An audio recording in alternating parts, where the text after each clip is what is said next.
السلام عليكم ورحمة الله وبركاته. الحمد لله رب العالمين والصلاة والسلام على رسوله الكريم وعلى آله وصحبه ومن سار على نهجه إلى يوم الدين وسلم تسليما كثيرا. أما بعد، ہم نے سابقہ درس و صافات کی آیت نمبر 88 یعنی 88 سے شروع کیا تھا. ان آیات کو دہراتے ہیں. اعوذ باللہ من الشیطان الرجیم فنظر نظرة في النجوم. پس ابراہیم علیہ السلام نے ایک نظر ڈالی ستاروں میں. اور یہ نظر کیوں ڈالی انہوں نے کہ جس طرح بتایا گیا تھا کہ قوم کا عرس تھا، ان کو میلہ تھا، تو جس میلے میں ابراہیم علیہ السلام کو بھی ساتھ لے جانا چاہتے تھے، جبکہ ابراہیم علیہ السلام نے اور پلان کر رکھا تھا کہ ان کے اس عرس پہ جانے کے بعد ان کے بتوں کا جو ہے وہ تیا پانچا کریں گے. تو چنانچہ جب قوم نے ابراہیم علیہ السلام کو اپنے ساتھ جانے کو کہا تو اللہ فرماتا ہے فنظر نظرة في النجوم، تو ابراہیم علیہ السلام نے ستاروں میں ایک نظر ڈالی. اور ستاروں میں نظر ڈالنے کا معنی کیا تھا؟ اس کے دو معنی کیے گئے ہیں. یا تو یہ ہے کہ بعض اوقات آدمی کوئی چیز سوچتا ہے تو اوپر کو آسمان کی طرف نظر اٹھاتا ہے، تو انہوں نے اس انداز سے کہ سوچتا ہوں میں تم یعنی کہ تمہاری اس یعنی کہ بات کو، تمہاری اس ڈیمانڈ پر میں تمہارے ساتھ جاؤں یا نہ جاؤں. اور دوسرا یہ معنی کیا گیا ہے کہ وہ قوم چونکہ ستارہ پرست تھی، سورج چاند کی پوجا کرتی تھی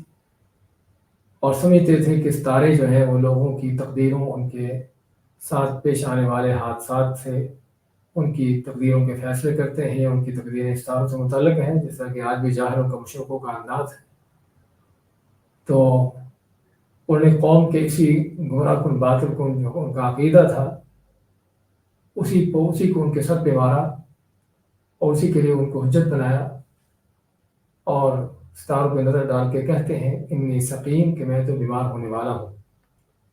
یعنی ابھی بیمار نہیں ہوں لیکن بیمار ہو جاؤں گا. اس میں یہ مانا. تو جب قوم نے دیکھا کہ یہ نہیں جانے کے لیے تیار اور ممکن ہے کہ جس طرح نے کہا ہے کہ بیمار ہو جائیں کہ نہیں جا رہے، فَتَوَلَّوْا عَنْهُ مُدْبِرِينَ، تو پھر کس لوٹے وہ، پھرے یعنی چلے گئے وہ مدبرین، پیٹ پھیر کر، یعنی کہ ابراہیم کو پیچھے چھوڑ کر، ابراہیم علیہ السلام کو پیچھے چھوڑ کر وہ اپنے میلے ٹھیلے پہ یا اپنے اس پہ چلے جاتے ہیں. فَرَاغَ إِلَىٰ آلِهَتِهِمْ فَقَالَ أَلَا تَأْكُلُونَ، تو ان کے جانے کے بعد ابراہیم علیہ السلام فراغ چپکے سے جاتے ہیں الی آلہتہم، ان کے معبودوں کی طرف، ان کے بتوں معبودوں کی طرف، یا ان کے بت خانے میں جاتے ہیں. فقال، کہا الا تاکلون، تم کھاتے کیوں نہیں ہو؟ کیا تم کھاتے نہیں ہو، یہ کھانا نہیں چاہتے؟ یا الا کا لفظ جو ہے یہ کسی کو ترغیب دلانے کے لیے ہے. تو اور سیاق سے معلوم ہوتا ہے کہ قوم نے اپنے عرس پر جانے سے پہلے جس طرح کے مشرکوں کے انداز ہوتے ہیں کہ اپنے معبودوں کو، اپنے مشکل کشاں حاجت رواؤں کو نظر نیازیں پیش کر کے جانو، تو یہاں بھی یہ قوم جو ہے جاتے ہوئے اپنے معبودوں کو جو ہے وہ نذرانے پیش کر کے گئے تھے. وہ کھانے پینے کو، مٹھائیاں کو، حلوے ان کو پیش کر کے گئے تھے. تو اب ظاہر بات ہے کہ بہت پتھر کے بت کہاں سے کھائیں گے؟ تو ابراہیم علیہ السلام نے ان کا مذاق اڑاتے ہوئے اور ان کے شرک کی قباحت کا بیان کرتے ہوئے کہا کہ کیا تم کھاتے نہیں ہو؟ ما لکم لا تنطقون، کیا وجہ ہے کہ تم بولتے بھی نہیں ہو؟ تو بتوں سے یہ بات چیت کرنے کے بعد فرماتا اللہ تعالیٰ فراغ علیہم ضربا بالیمین، فراغ علیہم، پس وہ پلٹ پڑے ان پر، ضرباً مارتے ہوئے، بالیمین، یمین کے معنی دائیں ہاتھ سے، یا پھر قوت طاقت کے ساتھ، کیونکہ یمین کے دونوں معنی آتے ہیں. یمین کے معنی سے معنی دائیں ہاتھ ہوتا ہے، اور اس کو جو ہے قوت طاقت کے لیے استعمال کیا جاتا ہے. اپنے دائیں ہاتھ سے قوت طاقت کے ساتھ بتوں کو توڑنا شروع کر دیا. اب بت جو ہے انہوں نے توڑ پھوڑ کر دیے. تو شام کو جب قوم اپنے اس میلے سے واپس آتی ہے تو آ کے سب سے پہلے اپنے معبودوں کو، اپنے مشکل کشاؤں کو، اپنے حاجت رواؤں کو سلامی کرنے کے لیے جب آتے ہیں تو دیکھتے ہیں کہ وہ تو ٹوٹے پڑے ہیں. فَأَقْبَلُوا إِلَيْهِ يَزِفُّونَ، تو جب اپنے معبودوں کا یہ حشر دیکھا تو آئے ابراہیم علیہ السلام کی طرف، اقبلوا الیہ، آئے اس کی ان کی طرف، یزفون، دوڑتے ہوئے، یعنی ابراہیم علیہ السلام کی طرف دوڑتے ہوئے آئے، کیونکہ پتہ تھا کہ اس طرح کی باتیں وہی کرتے ہیں۔ اور سورۃ الانبیاء میں مزید تفصیلات ہیں کہ انہوں نے ایک دوسرے سے کہا کہ یہ کام کس نے کیا ہوگا، تو انہوں نے کہا کہ سمعنا فتى يذكرهم يقال له ابراہیم، کہ ہم ایک ہی نوجوان کو یہاں سنا کرتے ہیں کہ جو ان کے خلاف باتیں کرتا ہے اور اس کا نام ابراہیم ہے۔ تو چنانچہ ابراہیم علیہ السلام کی طرف دوڑتے ہوئے آئے۔ قال اتعبدون ما تنحتون، یہاں پر کافی اختصار کے ساتھ واقعہ ذکر ہوا ہے، لیکن سورۃ الانبیاء میں ابراہیم علیہ السلام سے پوچھتے ہیں کہ تو نے کام کیا ہے، بل فعله كبيرهم هذا، بلکہ کس بڑے نے کیا ہے، فاسألوهم ان كانوا ينطقون، پوچھو ان سے ذرا، اپنے معبودوں سے پوچھو جن کو توڑ پھوڑ کیا گیا ہے کہ ان کا حشر کس نے کیا ہے۔ تو جب انہوں نے کہا کہ یہ تو بولتے نہیں ہیں، تو ابراہیم علیہ السلام نے ان پر تف بھیجتے ہوئے کہا کہ ہمارے پر افسوس ہے کہ تم ان کی پوجا کرتے ہو، کچھ بول بھی نہیں سکتے۔ اور یہاں فرمایا کہ اتعبدون ما تنحتون، کیا تم ان کے پوجتے ہو، ان کو پوجتے ہیں جن کو خود تم تراشتے ہو، کہ پتھر اٹھایا اپنے ہاتھ سے، اس کو گھڑا تراشا اور اس کو اپنے سامنے رکھ لیا، اس کی پوجا شروع کر دی کہ تو میرا رب ہے۔ یہ کہاں کی عقل ہے؟ واللہ خلقکم وما تعملون، جبکہ اللہ ہی وہ ذات ہے جس نے تم کو پیدا کیا ہے، وما تعملون، اور جو تم عمل کرتے ہو، یعنی تمہارے عمل جو تم نیکی برائی کرتے ہو وہ بھی اللہ تعالیٰ کی پیدا کردہ ہے۔ تو انسان خود بھی اللہ تعالیٰ کا پیدا کرتا ہے اور انسان کے اعمال بھی اللہ نے پیدا کیے ہیں۔ اور وما تعملون کا ایک معنی یہ بھی کیا گیا ہے کہ جن بتوں کی تم پوجا کرتے ہو یہ بھی اللہ تعالیٰ کی پیدا کردہ ہے، یہ بھی اللہ کی مخلوق ہے۔ کیسے تم خود بھی مخلوق ہو، جن کی پوجا کرتے ہو وہ بھی مخلوق ہے، تو مخلوق کی پوجا کرے، یہ کہاں کی عقل ہے؟ قالوا ابنوا له بنيانا، قوم کا جواب کیا تھا؟ سورۃ انبیاء میں لمحاتا ہے انصروا آلہتکم ان کنتم فاعلین، کہ انہوں نے کہا کہ اپنے ربوں کی، اپنے معبودوں کی، ان کی جو ہے مدد کرو اگر تم کچھ کرنا چاہتے ہو۔ یہ ہے مشرک کا حال کہ بجائے کہ جس کی پوجا کرتا ہے اس سے مدد لے بلکہ اس کی مدد کرتا ہے۔ تو یہاں پر ماں کے قوم نے کہا ابنوا له بنیانا، کہ اس کے لیے کوئی بڑی عمارت بناؤ، عمارت بنانے بڑی کوئی چار دیواری کھڑی کرو کہ جس میں خوب لکڑیاں بھر کے اس کو آگ جلاؤ، فالقوہ، پر ڈالو اس کو، پھینکو اس کو، ابراہیم علیہ السلام کو، پھر جہیم، اس بھڑکتی آگ میں، بہت بڑی آگ میں، کیونکہ جہیم کہتے ہیں کہ بہت بڑا الاؤ ہو، بہت بڑی آگ ہو، بھڑکتی آگ ہو۔ فارادوا به کیدا، بس انہوں نے چاہی ان کے ساتھ چال چلنا، یا ان کو جلانا چاہا، ان کو اذیت دینا چاہا۔ فجعلناهم الاسفلین، بس ہم نے انہیں کو بنا دیا، ان کی قوم ہی کو بنا دیا نیچا، ان کو نیچا بنا دیا، نیچا کر دیا، نیچا دکھا دیا۔ کہ ابراہیم علیہ السلام کو جو ہے ان کے لیے حکم دیا گیا کہ قلنا یا نار کونی بردا وسلاما علی ابراہیم، کہ ہم نے کہا کہ آگ ابراہیم پر ٹھنڈی سلامتی والی بن جا، اور قوم کے جو سازش تھی سبھی کے سبھی دھری کی دھری رہ گئی۔ تو یہ مانا کہ ہم نے ان کو نیچا کر دیا، نیچا دکھا دیا، ان کی سازشوں کو بیکار بنا دیا۔ اس کے بعد کیا کہتے ہیں؟ اعوذ باللہ من الشیطان الرجیم، وقال انی ذاہب الی ربی سیہدین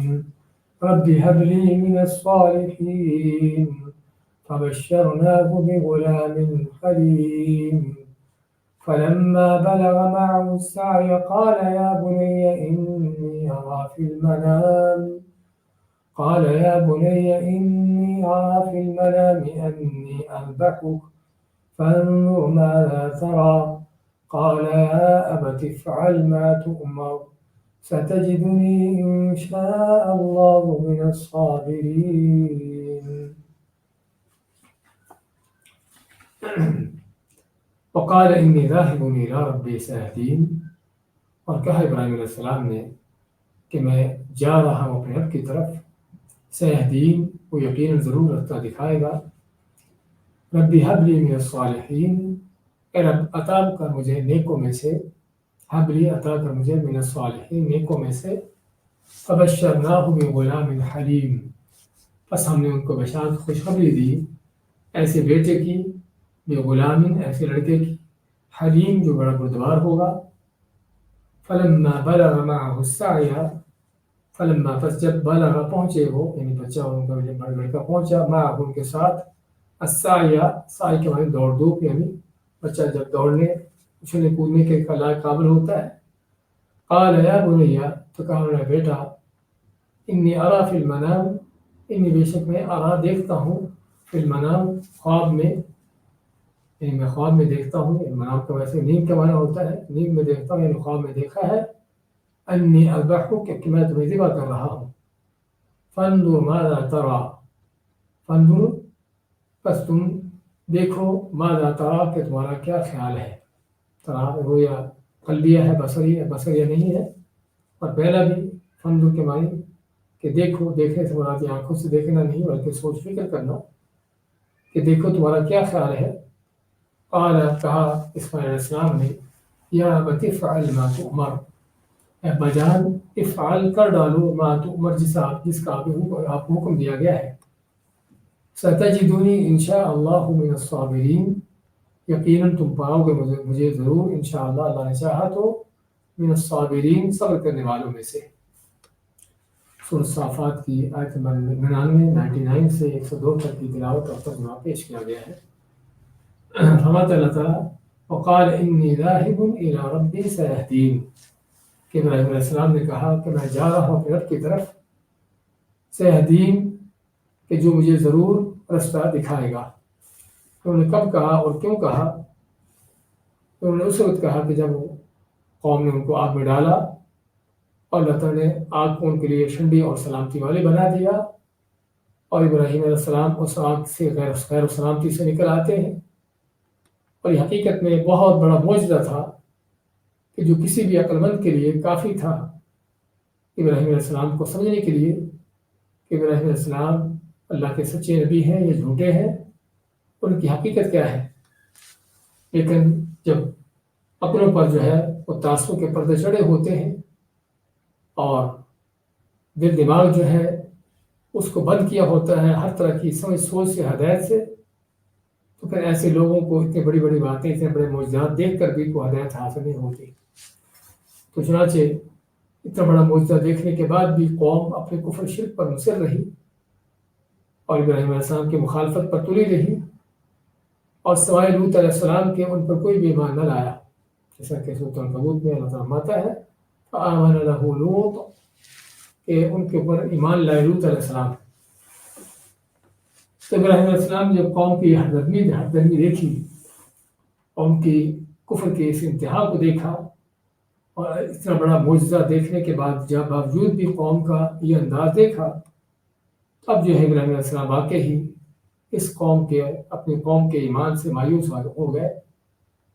اور ساری امیدیں ان کو ختم ہو گئیں. اب ان کے لیے جب تک وہ قوم کے اندر تھے اس لیے تھے کہ قوم کو دعوت دینا تاکہ ان کی اصلاح ہو ان کی اصلاح کی امید سے. اور جب یہ امید ٹوٹ گئی ختم ہو گئی اب جو ہے ابراہیم علیہ السلام کو اس قوم کے درمیان رہنا گوارا نہ تھا کہ جہاں پر کفر کا غلبہ ہے کفر کا تسلط ہے اور کفر ہی سچا سمجھا جاتا ہے باطل ہی کو حق سمجھا جاتا ہے اور حق کو باطل قرار دیا جاتا ہے. تو ابراہیم علیہ السلام کو پھر ایسے جگہ پر ایسے وطن میں ان کے لیے رہنا گوارا نہ تھا کہ پھر بھی اسی کفر کے ماحول میں رہیں کہ جہاں پر ان کی کوئی بات سننے والا ماننے والا نہ ہو جہاں اللہ کے دین پر قائم ہونا مشکل ہو ناممکن ہو اور اللہ کے دین کی دعوت دینا بھی اس کا کوئی رستہ نہ ہو. تو چنانچہ جب یہ معاملہ دیکھتے ہیں تو فرماتے ہیں وقال انی ذاہب الی ربی کہ بے شک میں جا رہا ہوں اپنے رب کی طرف. رب کی طرف جانے کا معنی کہ اپنے رب کے لیے نکلتا ہوں اپنے رب کے دین کے لیے نکلتا ہوں اور اسی کی طرف چلتا ہوں کہ مجھے کوئی رستہ دکھائے گا.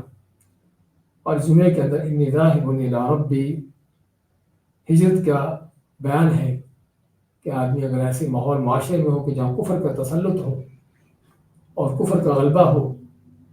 اور آدمی اللہ کے دین کو صحیح معنوں میں اپنا نہ سکتا ہو اور صحیح معنوں میں اپنانے کا معنی صرف کسی کونے کجرے میں گھس کر نماز پڑھنا نہیں ہے بس جس طرح کہ ہمارے بعض جاہلوں نے سمجھ رکھا ہے. صحیح معنوں کے معنی کہ اللہ کا دین وہاں پر غالب ہو، اللہ کی دین کی دعوت ہو، دین کا علم پھیلایا جاتا ہو، اور لوگ دین پر چلنے میں ان کے لیے کسی طرح کی رکاوٹیں نہ ہوں، اور دین ان کی تمام زندگی کے شعبوں پر غالب ہو، صرف مسجد میں نہیں، گھر میں بھی، دکان میں بھی، ان کے پارلیمنٹ، ان کے کورٹ، ان کی ہر چیز اللہ کے حکم دین کے مطابق ہو۔ اور یہ ہے جو اسلامی ملک ہے، یہ ہے جو اسلامی ماحول ہے کہ جہاں پر ایک مسلمان کو رہنا چاہیے۔ اگر کفر کے غلبے ہوں اور کفر کے راج ہوں، کفر کے قانون چلتے ہوں، اور کفر کے قانونوں سے جو ہے نظام چلائے جاتے ہوں، اور اسلام کو مٹایا جاتا ہو،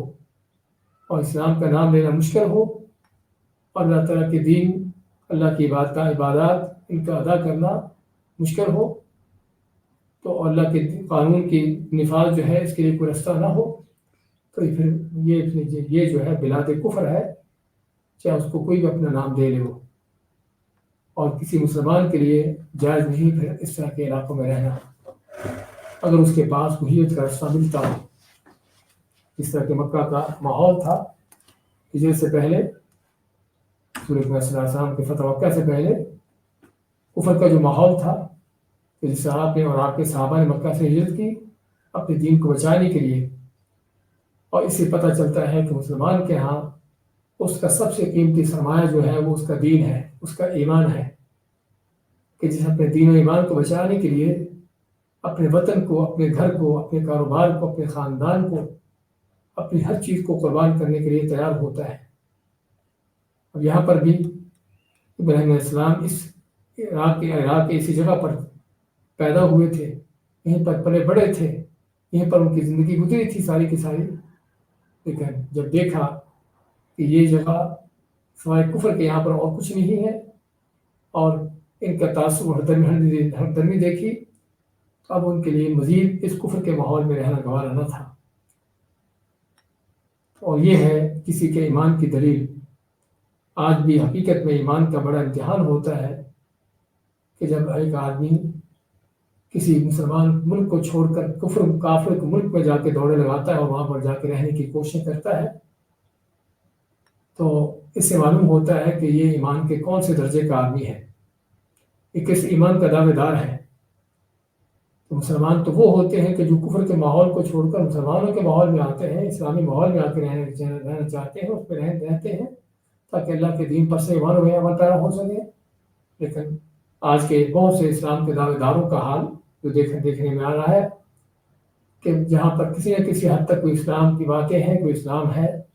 کسی نہ کسی حد تک کوئی غیرت، کوئی حیا شرم کا معاملہ ہے، کسی نہ کسی حد تک وہاں پر کوئی اللہ کا دین ہے، اس کو بھی چھوڑ کر ایسے جگہوں پر جانا جہاں پر کوئی دین نام کی چیز نہ ہو، جہاں پر چاروں طرف دیکھنے کو کفر ہی کفر نظر آتا ہو، بے حیائی بدکاری کے مناظر ہوں، کہ جہاں پر جا کر انسان خود بھی اپنا ایمان برباد کرتا ہے، اپنی نسلوں کو بھی کفر میں دھکیلتا ہے، اور پھر آخر میں جہنم کا ایندھن بنتے ہیں۔ اس سے پتہ چلتا ہے کہ یہ ایمان کے کون سے درجے کے لوگ ہیں۔ تو اللہ کی لحاظ یہ آیت جو ہے، یہ آیت کا جملہ جو ہے، اس بات کی دلیل ہے کہ سچا مومن کبھی بھی کفر کے ماحول میں، کفر کے تسلط میں اور کفر کے نظاموں کے تحت اس کو رہنا گوارا نہیں ہوتا، اور بلکہ جائز بھی نہیں ہے۔ سورۃ النساء میں ہم اس سے پہلے تفصیل پڑھ چکے ہیں کہ اللہ تعالیٰ نے کس قدر سخت وعید بیان کی ہے ایسے لوگوں کے بارے میں کہ جو کفر کے ماحول میں رہتے ہیں، اس کے باوجود کہ اس کو چھوڑ کر ہجرت کر کے کہیں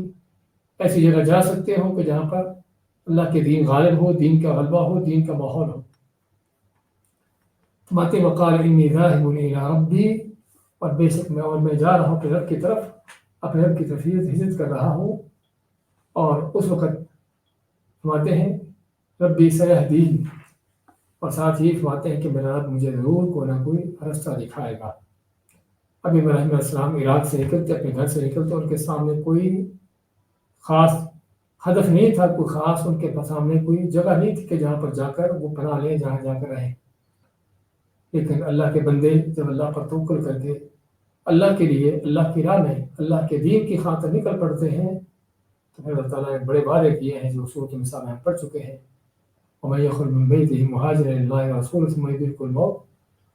تو اس کی موت بھی جو آتی ہے وہ موت بھی شہادت کی ہے، جنت کا راستہ ہے. اور جو اللہ کی راہ میں نکل پڑتا ہے اپنے گھر بار کو چھوڑ کر، اللہ فرماتا ہے کہ زمین میں بڑی کشادگیاں پائے گا رہنے کے لیے بھی، اور بڑی روزی کی وسعتیں پائے گا. جس گھر کو چھوڑ کر، جس وطن کو چھوڑ کر آیا ہے، اسے بہتر اس کو جگہ ملے گی رہنے کے لیے بھی، اور دنیا کے جو وسائل اس نے چھوڑے ہیں وہ اس سے کہیں بہتر اللہ تعالیٰ اس کو وسائل بھی دیتا ہے. اور یہی معنی ہے صحیح دین کا کہ جب انسان اللہ کے لیے ہو جاتا ہے تو اللہ تعالیٰ پھر کس طرح اس کے لیے سے نکالتا ہے. ابراہیم علیہ السلام کے سیرت میں بھی ہم یہ پڑھ رہے ہیں، اور یہی سیرتیں ہمیں اللہ کے انبیاء کی، ان کے یہی چیز ہمیں اللہ کے انبیاء کی سیرتوں میں نظر آتی ہے. موسیٰ علیہ السلام، ان کا بھی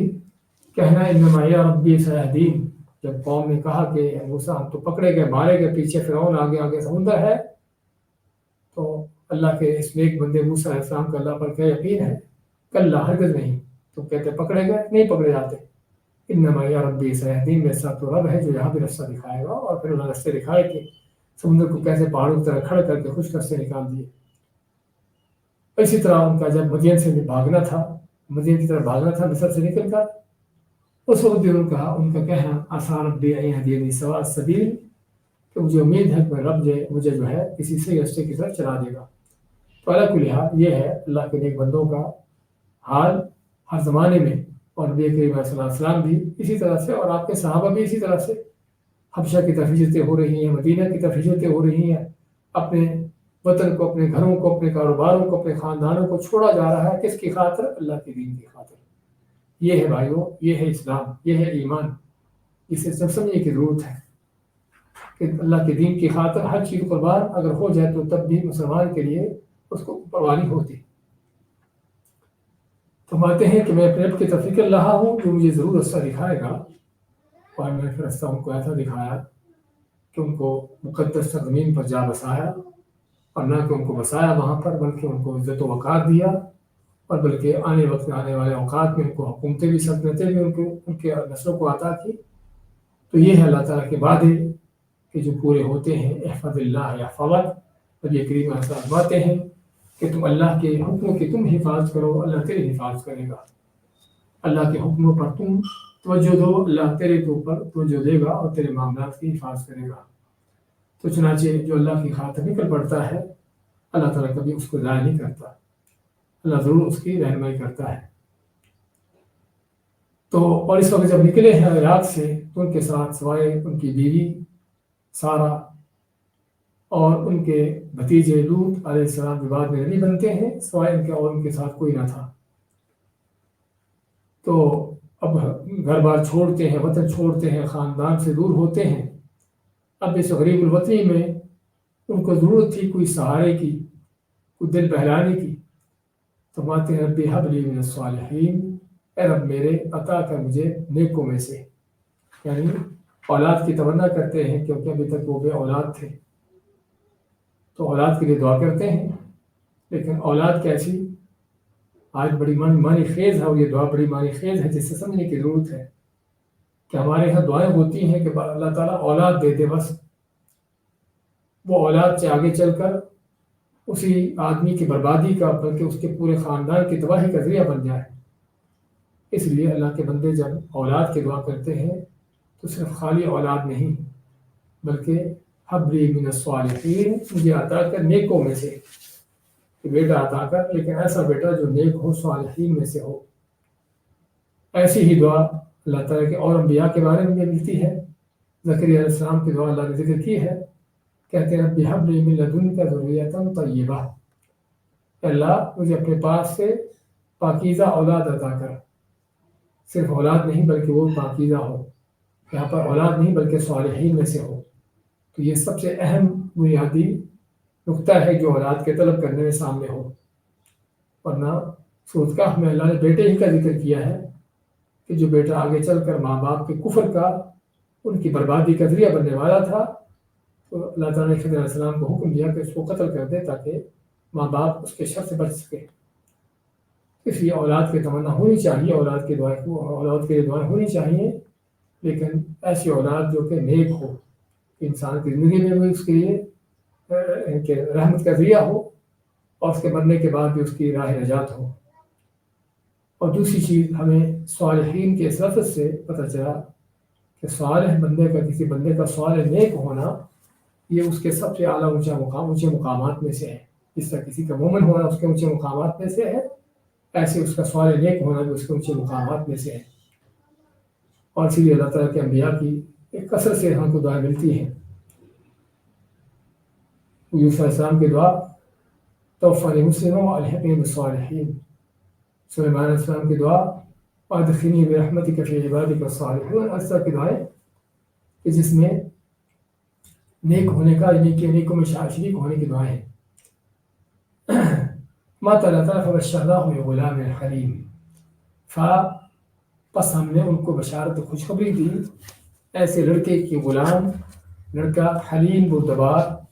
جو صبر والا ہو، حسن اخلاق کا مالک ہو، حوصلے والا ہو، وسعت ظرفی والا ہو۔ تو اس طرح کا یہ کہتے ہیں، اس کو کہتے ہیں حلیم، جس کو بردبار کا نام دیا جاتا ہے۔ اب فا کا حرف جو ہے اس کے بارے میں عربی کا قاعدہ کیا ہے کہ فا جو ہے وہ تعقیب کے لیے آتا ہے۔ تعقیب کے معنی کہ کس چیز کے فوراً بعد۔ تو کیا یہاں پر ابراہیم علیہ السلام کی دعا کے فوراً بعد ہی بیٹا عطا ہو گیا؟ ہمیں ان کی سیرت سے اور قرآن کریم کے بلکہ سے آپ کو سواد سے معلوم ہوتا ہے کہ یہ بیٹا فوراً ان کو حاصل نہیں ہوا، بلکہ اس کو حاصل ہونے میں کئی سال درکار تھے۔ کئی سالوں کے بعد اللہ کی یہاں یہ دعا قبول ہوتی ہے۔ تو چنانچہ ابراہیم علیہ السلام کی دعا ہی ہے سورہ ابراہیم میں، الحمدللہ الذی وہب لی علی الکبر اسماعیل و اسحاق، سب تعریفوں سے اللہ کے لیے ہیں کہ جس نے مجھے عطا کیا میرے بڑھاپے میں اسماعیل اور اسحاق۔ تورات کی بعض روایات میں ہے کہ جب اسماعیل علیہ السلام پیدا ہوئے تو ابراہیم علیہ السلام کی عمر 86 سال تھی، اور جب ان کے دوسرے بیٹے اسحاق پیدا ہوئے تو اس وقت ان کی عمر جو ہے وہ 100 سال تھی۔ علی کل حال کوئی شک نہیں کہ ابراہیم علیہ السلام کو یہ اولاد جو ہے بڑھاپے میں جا کر حاصل ہوتی ہے۔ تو اس میں فبشرناہ بغلام حلیم کے اندر ہم کو یہ معلوم ہوتا ہے کہ اللہ تعالیٰ عام لوگوں کی تو کیا بلکہ اپنے خلیل، اپنے جلیل القدر انبیاء کی دعائیں بھی اپنی حکمت کے تحت ہی قبول کرتا ہے۔ کہ جب اللہ تعالیٰ کی حکمت ہوتی ہے، چاہے اس میں 10 سالوں کے فاصلے بھی کیوں نہ ہو، بلکہ بعض کا سینکڑوں سال کا فاصلہ بھی کیوں نہ ہو، اللہ تعالیٰ اس کو قبول کرتا ہے۔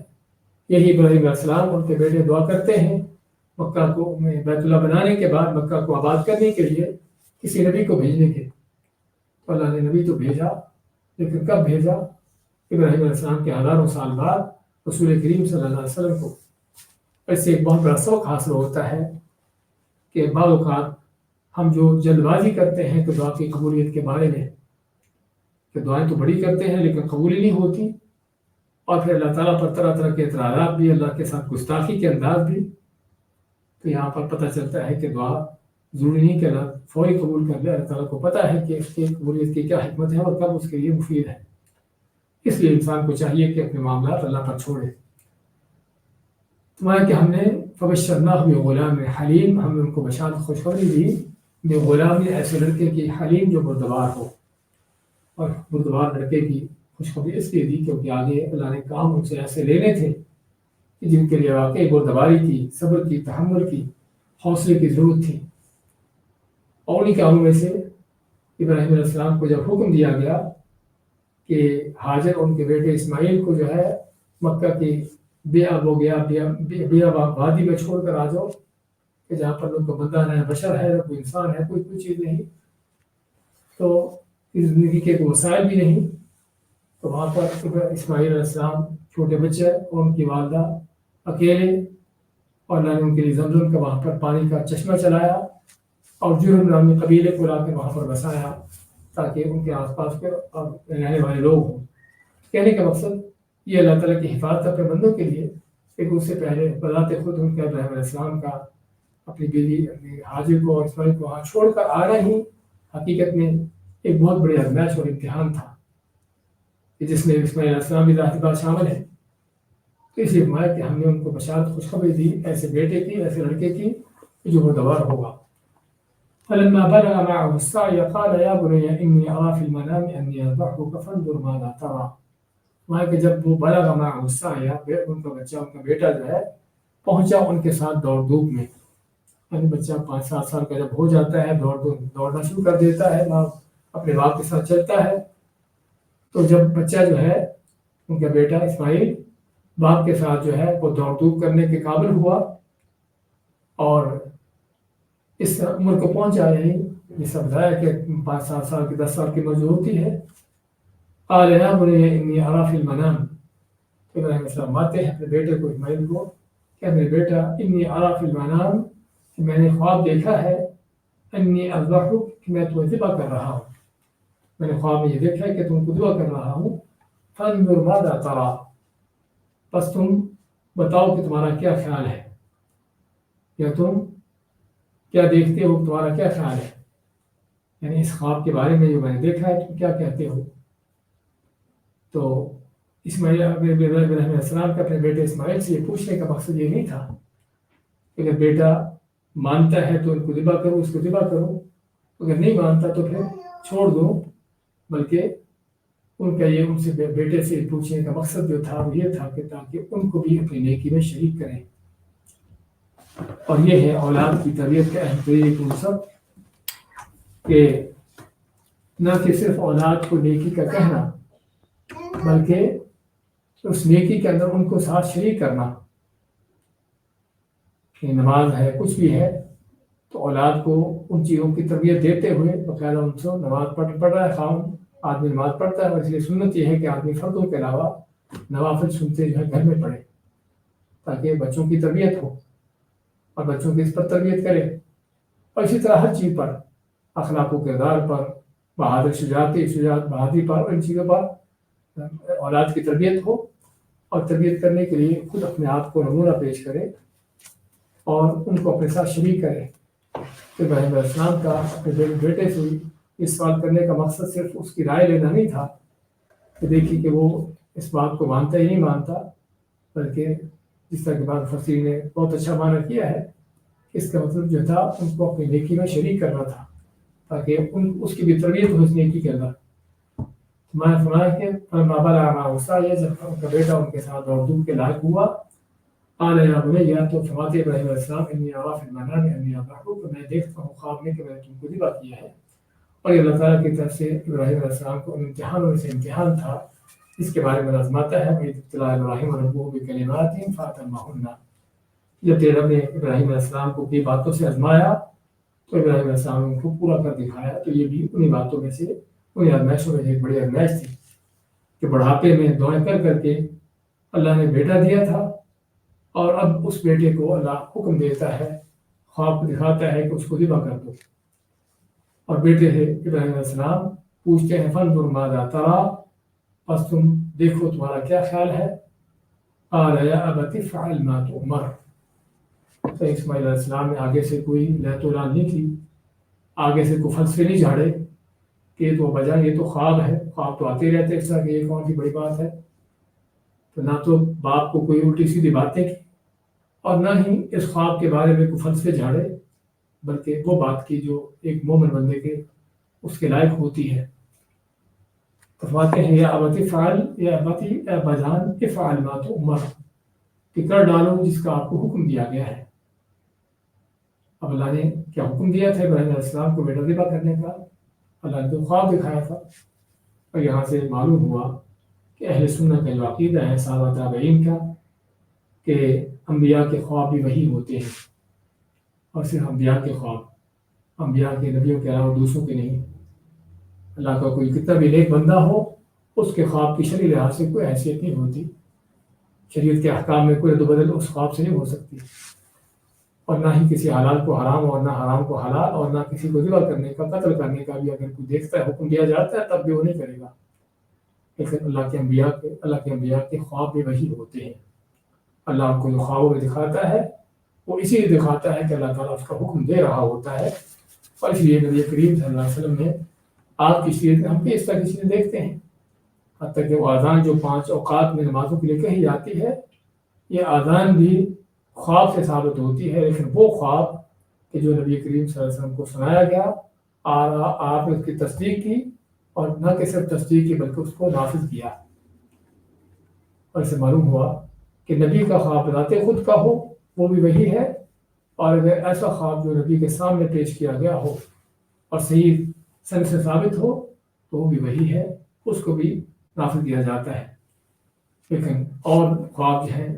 جس کا نہ انبیاء سے کوئی تعلق نہیں ہے، نہ تو انبیاء کے خواب ہیں اور نہ ہی ان کے سامنے پیش کیے گئے ہیں، تو ایسے خوابوں کے دین کے اندر، شریعت کے اندر کسی طرح کی کوئی حیثیت نہیں ہے، نہ اسے کوئی چیز حلال ہوتی ہے نہ حرام ہوتی ہے، اور نہ ہی اور کسی طرح کے کوئی احکام ثابت ہوتے ہیں۔ اور اس یعنی کہ قاعدہ کلیہ کے کہ انبیاء کے خواب وہی ہوتے ہیں، اس کی بڑی دلیل یہ بھی ہے کہ اللہ تعالیٰ نے اسماعیل علیہ السلام کی بات ذکر کی کہ انہوں نے کہا کہ ابا جان کر ڈالیے جس کا آپ کو حکم دیا گیا ہے۔ تو پہلی بات تو بذات خود ابراہیم علیہ السلام کا اپنے خواب کو اللہ کا حکم سمجھنا، ان کے بیٹے اسماعیل علیہ السلام کو اللہ کا حکم سمجھنا، اس خواب کو اللہ کا حکم سمجھنا، اور تیسری سب سے بڑی جو چیز ہے وہ کیا ہے کہ اللہ تعالیٰ نے ان کے اس سمجھ کو،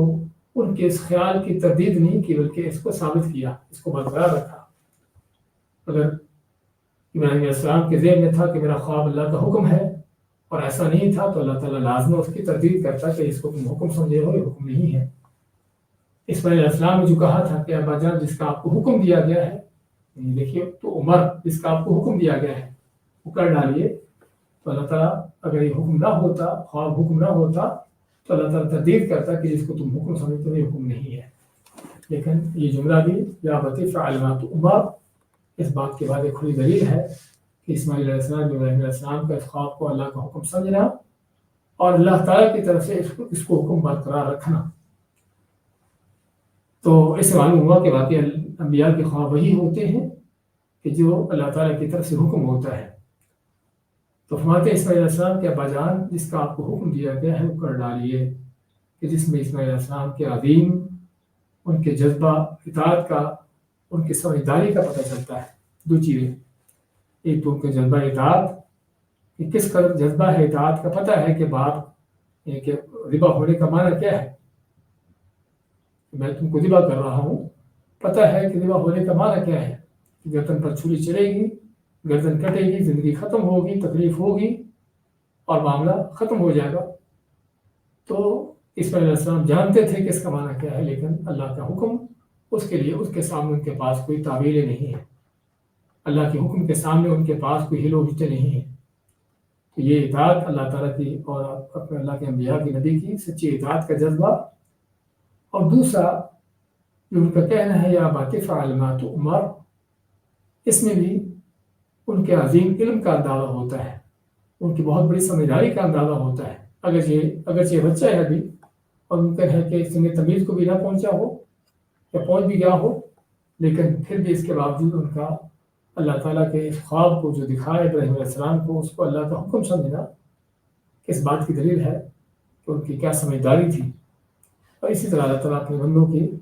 ان کو سوچ دیتا ہے، چاہے وہ ابھی بعض اوقات ممکن ہے کہ وہ بڑی عمر کو نہ پہنچے ہوں۔ ستجدنی انشاء اللہ من الصابرین، تم مجھے یقیناً ضرور پاؤ گے صبر کرنے والوں میں سے۔ اس جملے کے اندر بھی بڑا سبق ہے جو بڑا واضح اور ظاہر سبق ہے، وہ تو اسماعیل علیہ السلام کے صبر کا سبق ہے